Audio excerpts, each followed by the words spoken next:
Hello everyone, কথা ধারাবাহিকের আজকের পর্বে দেখবেন প্রান্তিকের বাড়িতে সবাই বন্দুকটা খুঁজতে ব্যস্ত থাকে, কিন্তু প্রান্তিক চলে আসে আর বলে আয়াটাকে কে রাখতো তার ঠিক নেই, সে আবার দান করতো। আর এভি তার মায়ের সম্বন্ধে কোনো খারাপ কথা সহ্য করতে পারে না, তাই সে প্রান্তিককে পা দিয়ে ফেলে দেয় মাটিতে। তারপর তারা সবাই মিলে সেখান থেকে পালিয়ে যায়, কিন্তু পালাতে গিয়ে প্রত্যয়ের দাড়িটা খুলে যেতে থাকে।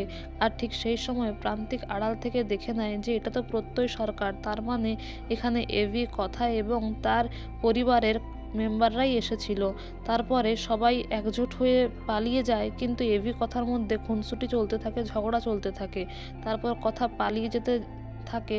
ঠিক সেই সময় একটা বাইক এসে ধাক্কা ঠিক মারতো, মানে অ্যাক্সিডেন্ট হতে পারতো। ঠিক সেই সময় এভি কথাকে বাঁচিয়ে নেয় আর বলে, তুই কি আমায় একটু শান্তি দিবি না? তুই কি চাইছিস বলতো? কথা বলে, আমি যেটা চাই সেটা আপনি কখনো বলবেন না। এদিকে ছোটকা চলে আসে, বলে তোদের রাস্তার মাঝেও স্ট্যাচু খেলা কি শেষ হবে না বলতো? এদিকে বাড়িতে সবাই চলে আসে। এভি রেগে গিয়ে বলে, প্রান্তিককে আমরা ধরতে পারলাম না, বন্দুকটা কোথায় রেখেছে যে আমরা খুঁজেই পেলাম না। ছোটকা বলে, দেখ আমরা তো জানি যে ওটা প্রান্তিকেরই কাজ, নতুন একটা ট্র্যাপ ফেলতে হবে ওকে ধরার। এদিকে কথা মনে করতে থাকে সে আংটিটার কথা, যে বন্দুকটা তাকে শ্যুট করেছিল। এদিকে কথাকে সিরিয়াস দেখে এভি বলে, তুই কি ভাবছিস বলতো? কথা বলছে, কোনো সিদ্ধান্তে আসার মতো কিছু নয় পাচক মশাই। এভি বলে, তুই আবার কোনো সিদ্ধান্তে না আসা অবধি কোথাও চলে যাস না।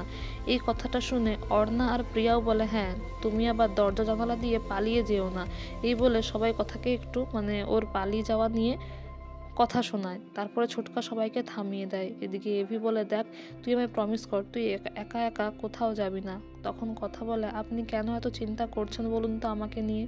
এভি বলে, কারণ তুই আমার রেসপন্সিবিলিটি। কিন্তু মনে মনে বলে, আমি এ কটা দিন তোকে অনেক মিস করেছি কথা, ওই সময়টা আমি দ্বিতীয়বার আর দেখতে চাই না। তারপরে স্যান্ডি আসে আর ছোটকা বলে, উইন্টার আসছে, একটা পার্টি করলে, খাওয়া দাওয়ার ব্যবস্থা করলে ক্যাফেতে কেমন হয়?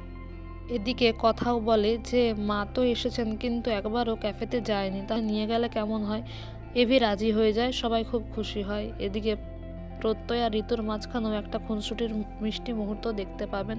এদিকে প্রান্তিক বলে, এবার আমি সব কটাকে একসঙ্গে শেষ করব, আমার বাড়িতে এসে আমায় বোকা বানিয়ে চলে যাওয়া, এরপর ওরা দেখবে। এদিকে মাই মমস ক্যাফেতে সাজানো হয়, ক্রিসমাস পার্টি শুরু হয়ে যায়, সবাই সেখানে উপস্থিত হয়।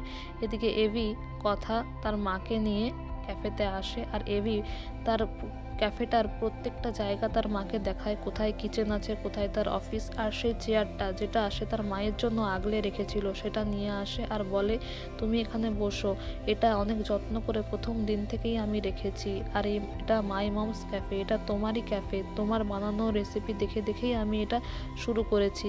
আজ আমার জীবনের সবচেয়ে খুশির দিন, আমি সবসময় চেয়েছিলাম আমার মা এই ক্যাফেতে আসুক। এই বলে সে তার মাকে জড়িয়ে ধরে কাঁদতে থাকে। তার মা বলে যে আমি খুব চাই আমার স্মৃতি ফিরে আসুক, তোমরা আমাকে এতটা সম্মান ভালোবাসা দিচ্ছ। এভি বলে, স্মৃতি ফিরুক না ফিরুক, তুমিই আমার মা। এরপর এভির মা বলে, অনেক হয়েছে, যাও দেখো সবাই আনন্দ করছে, তুমি কথাকে নিয়ে আনন্দ করো।